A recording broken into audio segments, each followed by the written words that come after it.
দক্ষিণ আফ্ৰিকাৰ পৰ্যায়ত মহাত্মা গান্ধীৰ কাৰ্যাৱলী সত্যাগ্ৰহ আন্দোলনৰ সূচনা এতিয়া আমি আলোচনা কৰিম। প্ৰথমে ইয়াত কি কথা জানিম চাই লওঁ। মহাত্মা গান্ধীৰ জীৱনৰ আগৰ পৰ্যায়ৰ জ্ঞানবিলাক পাম। দক্ষিণ আফ্ৰিকাত গান্ধীজীয়ে দেখা পোৱা বৰ্ণ বৈষম্য তাত সংগ্ৰামৰ বিষয়ে জানিম। সত্যাগ্ৰহ আন্দোলনৰ অৰ্থ দৰ্শনৰ বিষয়ে গম পাম। গান্ধীজী ভাৰত আগমনৰ পিছৰ কি কাৰ্যকলাপ কৰিছিলে এইখিনি আমি জানিম। এতিয়া প্ৰথমে জানো গান্ধীজীৰ জীৱন দৰ্শন, অৰ্থাৎ গান্ধীজীয়ে ক'ত জন্ম লাভ কৰিলে, জন্ম লাভ কৰাৰ পিছত কেনেকৈ তেওঁ ভাৰতীয় ৰাজনীতিত আত্মপ্ৰকাশ কৰিলে সেইখিনি তথ্য এতিয়া পাম। গান্ধীজীৰ জন্ম হৈছিলে কিমান চনত দিছে? 1869 চনৰ 2 অক্টোবৰ তাৰিখে। ক'ত হৈছিলে? গুজৰাটৰ পুৰবন নামৰ ঠাইত। তেওঁ এজন ধনাঢ্য সুসংস্কৃত পৰিয়ালৰ সন্তান আছিল। এইটো পালো। জন্ম হৈছে 1869 চনৰ 2 অক্টোবৰত গুজৰাটৰ পুৰবন্দৰত। আৰু তেওঁৰ পৰিয়ালটো এটা ধনাঢ্য বুলি কৈছে, ধন সম্পদেৰে ভৰপূৰ, সচ্ছল পৰিয়াল আছিলে। 1888 চনত তেওঁ আইন পঢ়িবলৈ ক'ত গৈছিল? লণ্ডনলৈ গৈছিল। এই চনটো লাগিব। কেতিয়া তেওঁ লণ্ডনলৈ গৈছিল, কি উদ্দেশ্যে গৈছিল আৰু কেতিয়া ঘূৰি আহিলে? 1891 চনত বেৰিষ্টাৰ উপাধিলৈ ঘূৰি আহিছে। দুটা চন, এটা হ'ল 1888 চন, এফালে গ'ল লণ্ডন। কেলে গ'ল? আইন পঢ়িবলৈ গ'ল। আকৌ বেক হৈ ঘূৰি আহিলে 1891। কেইবছৰ পঢ়িলে? 3 বছৰ। কেনেকে ঘূৰি আহিলে? বেৰিষ্টাৰ হৈ উপাধি ললে। গতিকে সংক্ষেপে কথাটো হ'ল যে 1888 চনত লণ্ডনত আইনৰ শিক্ষা ল'বলৈ গৈছিল আৰু 91 চনত তেওঁ বেৰিষ্টাৰ উপাধি লাভ কৰি ভাৰতলৈ গুচি আহিলে। আহি পেলাই তেওঁ কিছুদিন ৰাজকোট আৰু মুম্বাইত ওকালতি কৰি তাৰ পিছত ওকালতিক পেছাগত লক্ষ্য হিচাপে লৈ 1893 চনত দক্ষিণ আফ্ৰিকাৰ নাটাললৈ যায়। এইটো প্ৰথমতে ক'ত কৰিছিলে ওকালতি? এইকেইটাও আহে, ৰাজকোট আৰু মুম্বাই। উকিল হৈছিলে, বিভিন্ন উকিলে বিচাৰ কৰে অপৰাধীৰ। সোণালী মোদী বৰ্ডত চাব লাগে, বাহিৰত নহয়। প্ৰথমতে তেতিয়াহ'লে তেওঁ ৰাজকোট আৰু মুম্বাইত ওকালতি কৰি ওকালতি পেছাগত লক্ষ্য হিচাপে লৈ 93 চনত দক্ষিণ আফ্ৰিকালৈ যায়। এই চনটো লাগিব, 1893। দক্ষিণ আফ্ৰিকাৰ ক'লৈ যায়? এটা প্লেচ দিছে, নাটাল।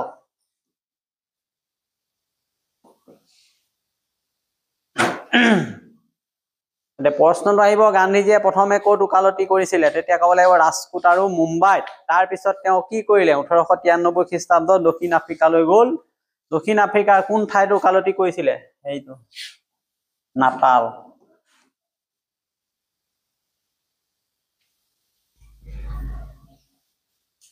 তালৈ গৈ তেওঁ কি কৰিলে? ভাৰতীয় লোকসকলৰ ওপৰত ইউৰোপীয়সকলে জাপি দিয়া ৰাজনৈতিক আৰু সামাজিক অবিচাৰ দেখি তেওঁ আচৰিত হৈছিল। ভাৰতীয়সকলৰ ওপৰত ইউৰোপৰ অত্যাচাৰ চলিছে, ৰাজনৈতিক অত্যাচাৰ, সামাজিক অবিচাৰ। তেওঁ কি দেখা পালে? যে ইউৰোপীয় ভাৰতীয়সকলৰ ওপৰত ভয়ংকৰ নিৰ্যাতন হৈছে, বৰ্ণ বৈষম্য আচৰণ কৰিছে। বৰ্ণৰ ভিত্তিত বগা ছালৰ ইউৰোপিয়ান বিলাকে কলা ছালৰ ভাৰতীয়ৰ ওপৰত বৰ্ণ বৈষম্য আচৰণ কৰিছে। তেওঁক গভীৰভাৱে প্ৰভাৱান্বিত কৰিছিল। আৰু বহু ক্ষেত্ৰতে তেনে অবিচাৰ দেখিবলৈ পায় তেওঁ তাৰ প্ৰতিবাদ কৰিবলৈ মনতে সংকল্প গ্ৰহণ কৰিলে আৰু ভাৰতীয়সকলক নেতৃত্ব দি এক বৰ্ণ বৈষম্য বিৰোধী তাতে আৰম্ভ কৰিলে। এইটো মূল কথা। দক্ষিণ আফ্ৰিকাত কি পৰিস্থিতিত তেওঁ আন্দোলন কৰিবলৈ অনুপ্ৰাণিত হ'ল যে দক্ষিণ আফ্ৰিকাৰ নাটালত গৈ যেতিয়া 1893 খ্ৰীষ্টাব্দত মহাত্মা গান্ধীয়ে ওকালতি আৰম্ভ কৰিলে, তাত দেখা পালে যে ইউৰোপীয় লোকবিলাকে ভাৰতীয় লোকসকলৰ ওপৰত আচৰণগত যি অবিচাৰ, বৰ্ণ বৈষম্য নীতি প্ৰয়োগ কৰিছিলে, অত্যাচাৰ কৰিছিলে, মানসিকভাৱে, সামাজিকভাৱে, ৰাজনৈতিকভাৱে তেওঁ বিচলিত হৈছিলে আৰু তেতিয়াই তেওঁ প্ৰতিজ্ঞা কৰিলে যে ইয়াৰ প্ৰতিবাদ হ'ব। আৰু প্ৰতিবাদ কৰিবলৈ তেওঁ এই বৰ্ণ বৈষম্য বিৰোধী সংগ্ৰামখন আৰম্ভ কৰিলে।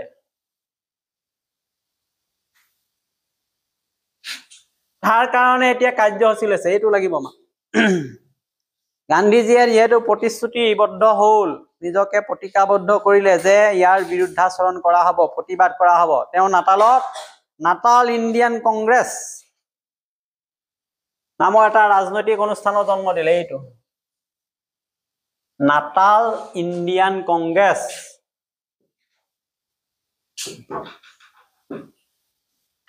মনত ৰাখিব দেই, এইটো নাটাল ইণ্ডিয়ান কংগ্ৰেছৰ জন্ম কেনেকে হ'ল, কেতিয়া হ'ল, ক'ত হ'ল, কোনে কৰিলে?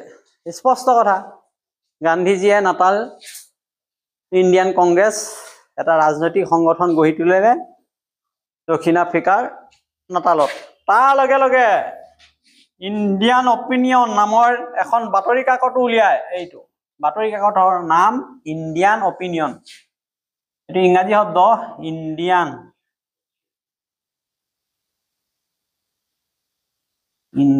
অপিনিয়ন।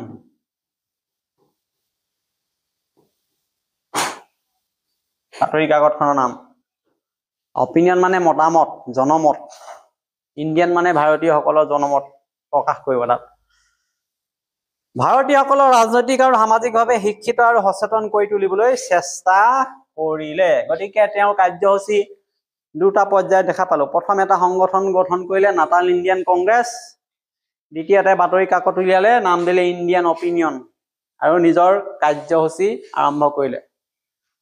গতিকে এই নামটো নাটাল ইণ্ডিয়ান কংগ্ৰেছ, দক্ষিণ আফ্ৰিকাত গান্ধীজীয়ে গঠন কৰা সংগঠন। ইণ্ডিয়ান অপিনিয়ন বাতৰি কাকতখন দক্ষিণ আফ্ৰিকাত প্ৰকাশ কৰিছিলে ভাৰতীয়সকলৰ মাজত ৰাজনৈতিক আৰু সামাজিক সচেতনতা বৃদ্ধি কৰিবলৈ। আৰু গান্ধীজীয়ে এই সময়ছোৱাতেই অন্যায় অবিচাৰৰ বিপক্ষে কৰা সংগ্ৰামত প্ৰতিবাদী কাৰ্য হিচাপে কিহক আশ্ৰয় লৈছিলে? অহিংসাক অস্ত্ৰ হিচাপে গ্ৰহণ কৰিছিল। অহিংসা।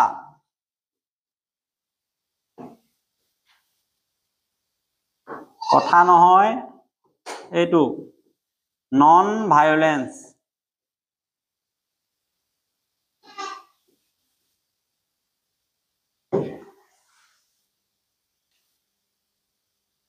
হিংসাৰে নহয়, অহিংসাৰে ইয়াৰ প্ৰতিবাদ কৰিব। অন্যায় বিচাৰৰ বিপক্ষে তাতেই তেওঁ ঠিক কৰিলে। গতিকে তেওঁ অন্যায়ৰ বিৰুদ্ধে প্ৰতিবাদ কৰিবলৈ হিংসাৰ সলনি অহিংসা নীতিৰ ব্যৱহাৰ কৰিছিল। এই সময়তে তেওঁ অহিংসা আন্দোলনৰ সূচনা হয়। পিছলৈ সন্মান লাঘৱকাৰী আইনৰ বিৰুদ্ধে এই সত্যাগ্ৰহ আন্দোলন হিচাপে জনপ্ৰিয় হৈছিল। এইটো সত্যাগ্ৰহৰ সত্যৰ প্ৰতি আগ্ৰহ, সত্যত ব্ৰতীত হৈ যিকোনো পৰিৱেশত অহিংসাৰে প্ৰতিবাদ সাব্যস্ত কৰি নিজৰ উদ্দেশ্যত ব্ৰতী হোৱা যিটো ধাৰণা, সেইটোৱে সত্যাগ্ৰহ আন্দোলন হিচাপে পিছত জনপ্ৰিয়তা লাভ কৰিলে। এতিয়া গান্ধীজীয়ে যি আন্দোলন আৰম্ভ কৰিছিল তাক পিছলৈ সত্যাগ্ৰহ বুলি কোৱা হৈছিল। যি সন্মান লাঘৱকাৰী আইনৰ বিৰুদ্ধে অহিংস প্ৰতিবাদৰ ৰূপ লৈছিল। এতিয়া এইটো এটা কথা, ভাৰতীয়সকলক কেনেকে ইউৰোপীয়সকলে ব্ৰিটিছসকলে তাত শোষণ কৰিছিল আমি চাওঁ। ভাৰতীয়সকলক ট্ৰান্সভেল প্ৰদেশত এখন প্ৰদেশ আছিল আমাৰ যেনে অসম প্ৰদেশ, দক্ষিণ আফ্ৰিকাত এখন প্ৰদেশ আছিলে, ৰাজ্য আছিলে, এইখনৰ নাম ট্ৰান্সভেল প্ৰদেশ। তাত সব মানুহ আছে, ব্ৰিটিছ আছে, ইউৰোপিয়ানসকল আছে। ইয়াত কি কৈছে, ভাৰতীয়সকলক প্ৰৱেশ কৰাৰ ক্ষেত্ৰত তাত বাধা আৰোপ কৰিছে আৰু এখন আইন উলিয়াই দিছে। গতিকে গান্ধীয়ে ইয়াৰ বিৰুদ্ধে সত্যাগ্ৰহ একে কৌশল অৱলম্বন কৰিলে। সুধিব ট্ৰান্সভেল প্ৰদেশত গান্ধীজীয়ে কিয় প্ৰতিবাদী কাৰ্যসূচী ল'ব লগা হ'ল? তেতিয়া ক'ব লাগিব যে ভাৰতীয়সকলক এই ট্ৰান্সভেল প্ৰদেশত প্ৰৱেশ কৰাৰ ক্ষেত্ৰত এখন বাধা কৰি আইন আনিলে ব্ৰিটিছ চৰকাৰে, ইউৰোপিয়ানসকলে। গতিকে ভাৰতীয়সকলক ট্ৰান্সভেল প্ৰদেশত যিহেতু নিষেধাজ্ঞা কৰিছে, তাত সোমাব নোৱাৰে ভাৰতীয়সকল। গান্ধীজীয়ে এই আইনৰ বিপক্ষে সত্যাগ্ৰহৰ কৌশল প্ৰয়োগ কৰিছিল। কথা পাতিবলৈ নাই দিয়া, মূল কথাখিনি লিংক কৰাব লাগিব যে কেনেকে কেনেকে আগবাঢ়িছে। গান্ধীজীৰ গুৰুত্ব অকল ভাৰততে নাছিল, দক্ষিণ আফ্ৰিকাত তেওঁ কি ব্যৱস্থা লৈছিলে সেইটো লিখিবলৈ আহিলে পৃথকে আহিব। ভাৰতৰ ৰাজনীতিৰ কথা পিছত আহিব। গতিকে আফ্ৰিকাত কেনেকে কি কাৰ্য কৰিলে সেইখিনি তেতিয়া এনেকে ধৰণে লিখিব পাৰিব লাগিব। ট্ৰান্সভেল প্ৰদেশৰ কথা, সত্যাগ্ৰহৰ কৌশলৰ কথা।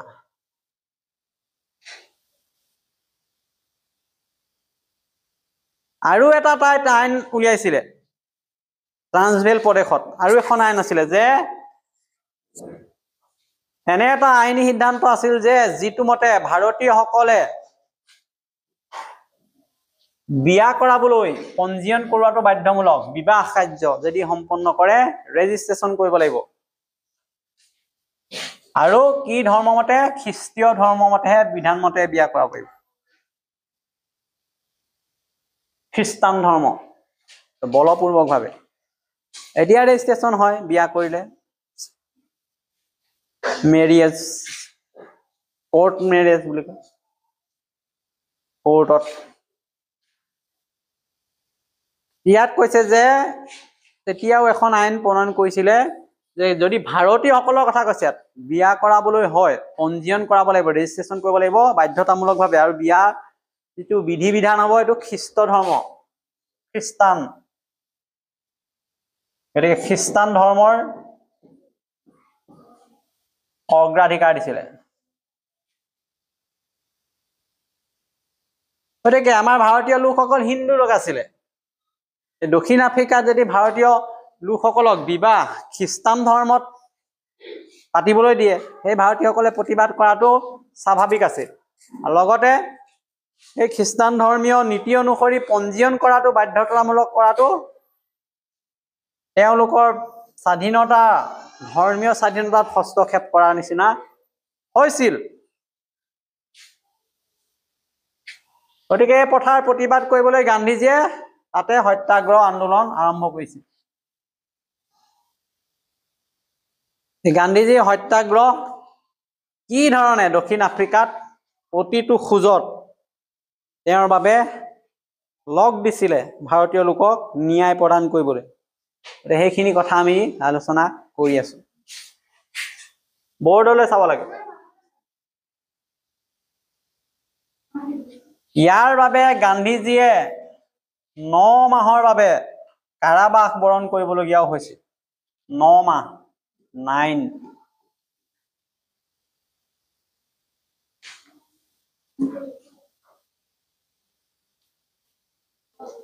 এইটো আহিব গান্ধীজীয়ে কেইমাহ জেলত আছিলে দক্ষিণ আফ্ৰিকাত। তেতিয়া 11 মাহ, 12 মাহ, 9 মাহ, 27 মাহ কিবা দিব, ব্যাখ্যাটো কৰোঁতে মনত ৰাখি যাব লাগিব। 9 মাহ জেল কাৰাবাসত থাকিব লগা হৈছিল। গতিকে এই আন্দোলনৰ বাবে তেওঁক জেললৈ পঠোৱা হৈছিল, যি তেওঁৰ বলিদানৰ দৃষ্টান্ত। ইয়াৰ ওপৰত এখন চিনেমা আছে গান্ধীৰ ওপৰত, এই চিনেমাখন চালে গোটেই কাহিনীটো গান্ধীয়ে কেনেকৈ দক্ষিণ আফ্ৰিকাত আন্দোলন কৰিছিলে, ভাৰতত কেনেকৈ দায়িত্ব লৈছিলে গোটেই ভাৰতীয় স্বাধীনতা আন্দোলনক। এই চিনেমাখন যদি সুবিধা হয় কেতিয়াবা চাব পাৰিব।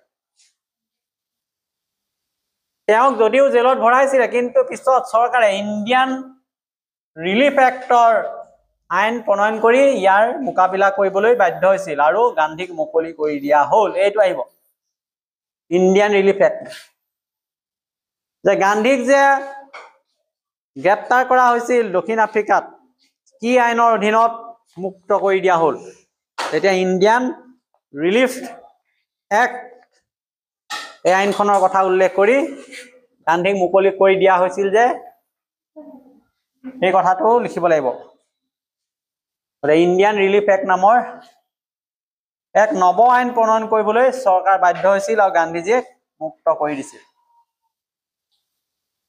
এতিয়া আমি পাম সত্যাগ্ৰহ কি, সত্যাগ্ৰহৰ মূল বিষয়টো গান্ধীয়ে ক'ৰ পৰা লৈছিলে, গান্ধীজীয়ে এই শব্দটো ক'ত প্ৰথমে ব্যৱহাৰ কৰিছিলে, এইডোখৰ বেছি জৰুৰী দেই। এইখিনি বহুত কথা জড়িত হৈ আছে। কথা বতৰা বন্ধ, একদম ডাইৰেক্ট বৰ্ডত। সত্যাগ্ৰহ শব্দটো গান্ধীজীয়ে দক্ষিণ আফ্ৰিকাতে প্ৰথমে ব্যৱহাৰ কৰিবলৈ আৰম্ভ কৰিছিলে আৰু এইটো গান্ধীজীয়ে সৃষ্টি। এতিয়া অৰ্থটো হ'ল এটা সন্ধিযুক্ত শব্দ।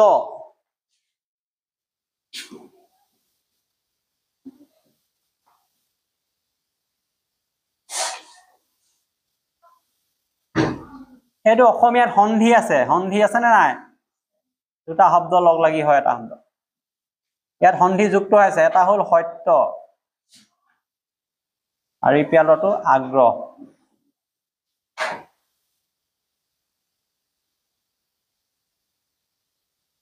এইটো সন্ধিযুক্ত শব্দ, সত্য আৰু আগ্ৰহ লগ হৈ সৃষ্টি হৈছে সত্যাগ্ৰহ, যাৰ অৰ্থ হৈছে সত্যৰ প্ৰতি আগ্ৰহ, অৰ্থাৎ সত্যনিষ্ঠ হৈ কাম কৰা। মনত থাকিবনে লাইন কেইটা? যে সত্যাগ্ৰহ শব্দটো এটা সন্ধিযুক্ত শব্দ, দুটা সত্য যোগ আৰু আগ্ৰহ লগ লাগি হৈছে, যাৰ অৰ্থ হৈছে সত্যৰ প্ৰতি আগ্ৰহ হৈ থাকিব লাগিব, সত্যনিষ্ঠ হৈ কাম কৰিব লাগিব। অৰ্থাৎ সত্যাগ্ৰহ মানে সত্যৰ বাবে দৃঢ় আগ্ৰহ থাকিব লাগিব, প্ৰকৃত সত্যটো উদ্ঘাটন কৰিবলৈ, আৰু নিষ্ঠা সহকাৰে কৰিব লাগিব। ই সত্য পথত অবিচল অটল হৈ থাকিবৰ আহ্বান জনায়। অটল, সেই পথৰ পৰা কেতিয়াও বিচলিত হ'ব নোৱাৰিব, অটল। গতিকে সত্যৰ প্ৰতি আগ্ৰহ হৈ সত্যৰ প্ৰতি নিষ্ঠাৰে কাম কৰিব লাগিব, সত্য পথত অটল হৈ থাকিবৰ বাবে আহ্বান জনায়। আৰু এটা লাইন কৈছে, গান্ধীজীয়ে নিজে কৈছে, সত্যাগ্ৰহ কেৱল একপক্ষীয় প্ৰতিৰোধ নহয়। অৰ্থাৎ সত্যাগ্ৰহ মানে অকল প্ৰতিবাদ কৰাই নহব, বৰঞ্চ এটা গভীৰ আত্মনিয়োগ। যে অকল প্ৰতিবাদ কৰি থাকিলেই নহব, সত্যাগ্ৰহ কৌশলটো লৈ পেলাই ইয়াক লগত নিজকে নিয়োগ কৰিব লাগিব, জড়িত কৰিব পাৰিলে। ইয়াৰ তাৎপৰ্য মানে কি? জনতাই গভীৰভাৱে নেৰানেপেৰাকৈ ৰাজনৈতিক কাৰ্যকলাপত আত্মনিয়োগ কৰা। গতিকে সকলোৱে লাগি থাকিব লাগিব, অকল এদিন নাই সত্যাগ্ৰহ কৰিলে দুদিন নাই এনেকে নহব, নেৰানেপেৰাকৈ এই প্ৰতিবাদী কাৰ্যসূচীত গ্ৰহণ কৰিব লাগিব, সত্যনিষ্ঠা হৈ ৰাজনৈতিক কাৰ্যকলাপত অংশগ্ৰহণ কৰিব লাগিব। অৰ্থাৎ সত্যাগ্ৰহৰ মূল অৰ্থ জনগণৰ সক্ৰিয় অংশগ্ৰহণ আৰু দায়িত্ববোধ। দায়িত্ববোধেৰে কাম কৰিব লাগিব, অংশগ্ৰহণ সক্ৰিয় হ'ব লাগিব, এক্টিভ হ'ব লাগিব। এনেই আন্দোলন কৰি থাকি বহি থাকিলেও নহব, সকলো প্ৰকাৰে সক্ৰিয় হৈ জনগণক একত্ৰিত কৰি আগবাঢ়িব পাৰিব লাগিব আৰু ইয়াৰ কাৰণে এটা ভেটি লাগিব ভিত্তি এইটো হ'ল অহিংস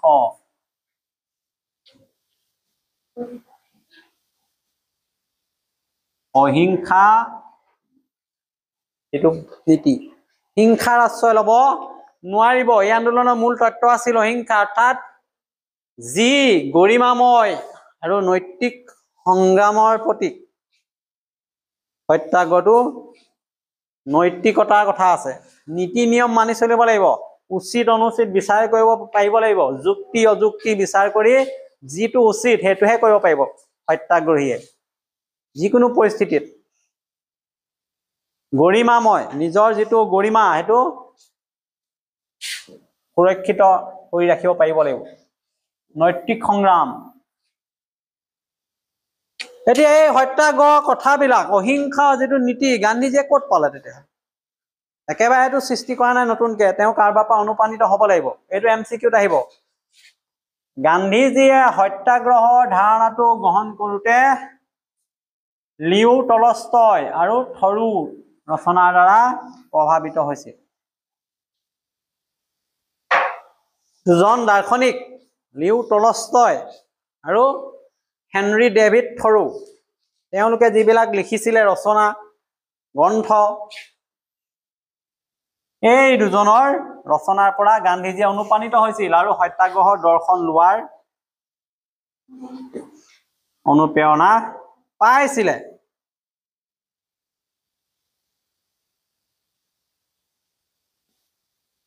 গতিকে আমি দেখা পালো গান্ধীজীয়ে একে সময়তে সমান্তৰালভাৱে অহিংস নীতি আৰু সত্যাগ্ৰহ নীতি প্ৰয়োগ কৰি দক্ষিণ আফ্ৰিকাত ৰাজনৈতিক কৰ্মৰাজি চলাই গৈছিলে আৰু যি নেকি তেওঁক এজন কৰ্মঠ আদৰ্শবাদী নেতা হিচাপে প্ৰতিষ্ঠিত কৰিলে গোটেই গুণগৰিমা বিয়পি পৰিলে বিশ্বত যে গান্ধীজী MK গান্ধী মোহনদাস কৰমচাঁদ গান্ধী নামৰ এজন 24 বছৰীয়া লোকে দক্ষিণ আফ্ৰিকাত ইউৰোপীয়ানসকলৰ বিৰুদ্ধে এক পৃথক ধৰ্মী আন্দোলন আৰম্ভ কৰিছে সত্যাগ্ৰহ অহিংসা আন্দোলন যাৰ পৰিপ্ৰেক্ষিতত ব্ৰিটিছে বাধ্য হৈ ভিন্ন ব্যৱস্থাৰে তেওঁৰ লগত আলোচনাত মিলিত হৈ সমস্যা সমাধানৰ পথ মুকলি কৰিছে গতিকে এই কথাবিলাক বিশ্বৰ লগতে ভাৰততো যেতিয়া জনাজাত হ'ল তেতিয়া তেওঁ এজন আদৰ্শবাদী নেতা হিচাপে প্ৰতিষ্ঠিত হ'ল আৰু তেওঁৰ এই কাৰ্যকলাপে তেওঁক জনসাধাৰণৰ চকুত এজন আদৰ্শবাদী নেতা হিচাপে প্ৰতিষ্ঠা কৰিলে আৰু সেই ভাৱমূৰ্তি লৈ এইটো লাগিব 1915 চনত তেওঁ ভাৰতলৈ উভতি আহিল ভাৰতলৈ গান্ধী কেতিয়া উভতি আহে এইটো আহি থাকে 1915 চনত তেওঁ গৈছিলে দক্ষিণ আফ্ৰিকালৈ কেতিয়া 1893 গৈছিলে ঘূৰি আহিলে গৈছিলে ইমান 1893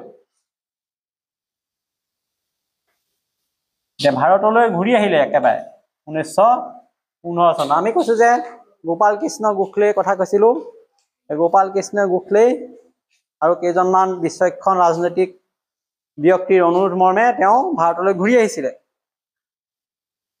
এইটো MCQ সদায় আহিব বা এনেও লাগিব যে ভাৰতলৈ কেতিয়া MK গান্ধী ঘূৰি আহিছিলে আৰু কেতিয়া দক্ষিণ আফ্ৰিকালৈ গৈছিলে এই দুইটা চন অতি জৰুৰী এটা হ'ল 1893 আৰু এটা হ'ল 1915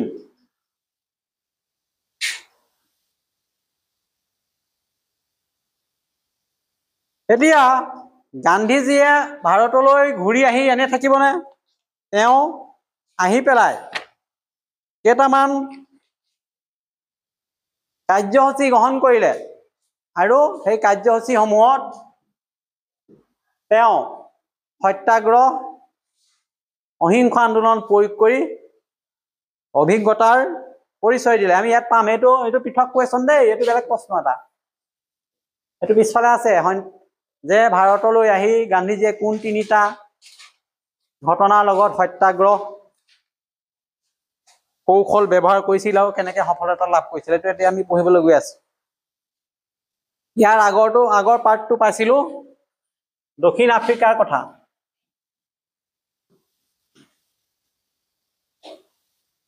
এতিয়া যেটো পাম ভাৰতৰ কথা 1917-18 চনৰ উত্তৰ বিহাৰৰ চম্পাৰণ গুজৰাটৰ খেৰা আহমেদাবাদত সংঘটিত হোৱা তিনিটা বিবাদ সমাধানৰ ক্ষেত্ৰত তেওঁ জড়িত হৈ পৰে আৰু তাত দেখুৱা তেওঁ দক্ষতাৰ বাবে গোটেই ভাৰততে তেওঁ এজন প্ৰভাৱশালী ৰাজনৈতিক নেতা হিচাপে স্বীকৃতি লাভ কৰে তিনটা স্থান কোনটো স্থান কোন ৰাজ্যত আছে স্পষ্ট আছে এইটো লাগিব যে বিহাৰৰ চম্পাৰণ বিহাৰৰ গোটেইখনো নহয় উত্তৰ বিহাৰৰ চম্পাৰণ গুজৰাটৰ খেৰা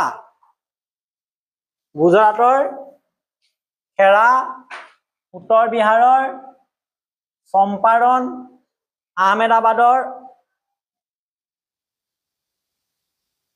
কেইটামান বিবাদ হৈছিলে ব্ৰিটিছ চৰকাৰৰ সৈতে সেই বিবাদ সমাধানৰ ক্ষেত্ৰত তেওঁ জড়িত হৈ পৰে আৰু তাত তেওঁ দক্ষতাৰে এই বিবাদ সমাধান কৰি নিজকে প্ৰভাৱশালী নেতা হিচাপে স্বীকৃতি লাভ কৰে আৰু তাত তেওঁ নেতৃত্ব দিয়াৰ লগতে তেওঁৰ সাহস কৌশল আৰু আদৰ্শ ভিত্তিক নেতৃত্বই ৰাষ্ট্ৰীয় নেতা হিচাপে প্ৰতিষ্ঠা কৰিলে তে চম্পাৰণত কি কৰিছিলে আমি যে কৈ আছো উত্তৰ বিহাৰৰ চম্পাৰণত তেওঁ কি কৰিলে চম্পাৰণত তেওঁ ভূস্বামীসকলৰ বিপক্ষে সাধাৰণ কৃষকসকলক নেতৃত্ব প্ৰদান কৰিছিলে ভূস্বামী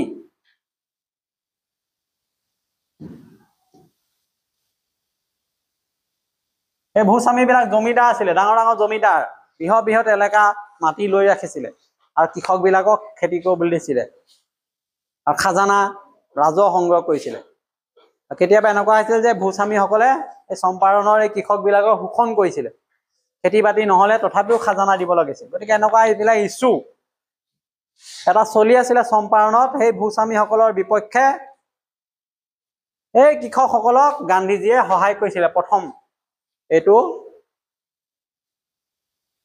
গতিকে চম্পাৰণত তেওঁ ভূস্বামীসকলৰ বিপক্ষে সাধাৰণ কৃষকসকলক নেতৃত্ব প্ৰদান কৰি সফলতা লাভ কৰিলে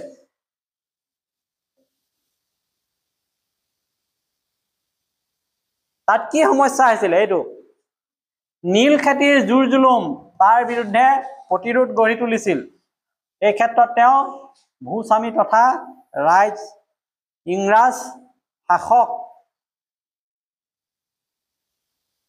সকলৰ অন্যায়ৰ বিৰুদ্ধে কৃষকসকলক সুসংগঠিত কৰিছিল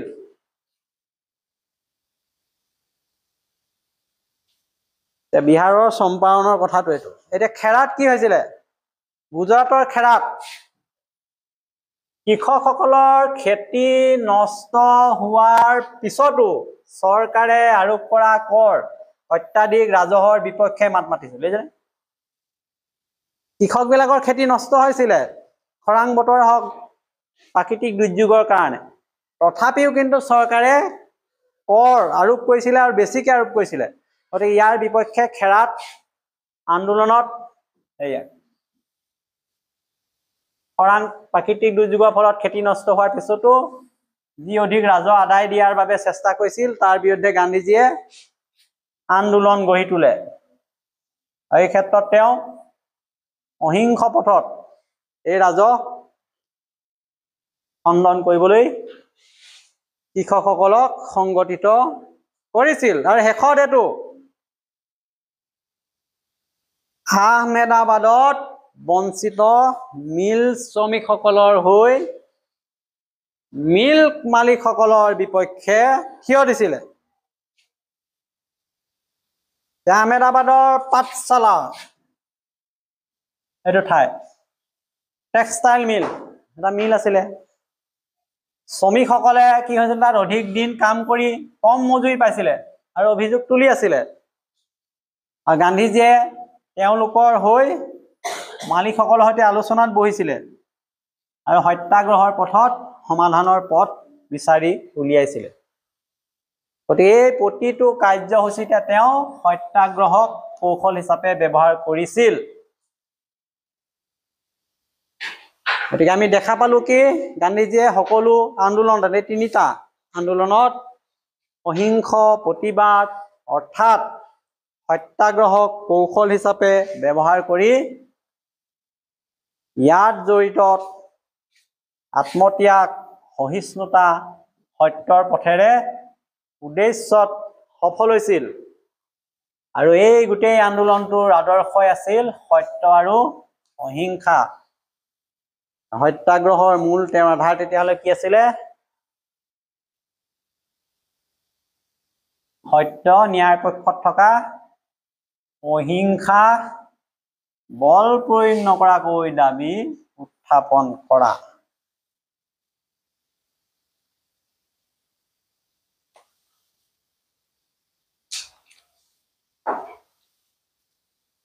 গতিকে এই দখলকে আমি আজি আলোচনা কৰিছো নেক্সট পিছৰ পাৰ্টটো আমি পিছত আলোচনা কৰিম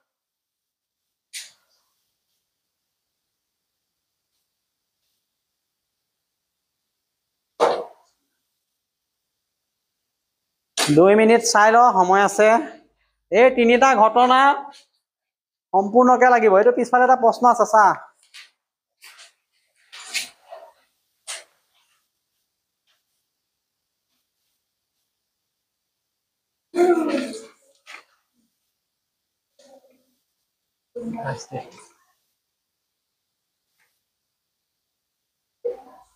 কি প্ৰশ্ন আছে একেবাৰে পিছত দীঘল উত্তৰৰ প্ৰথম প্ৰশ্নটো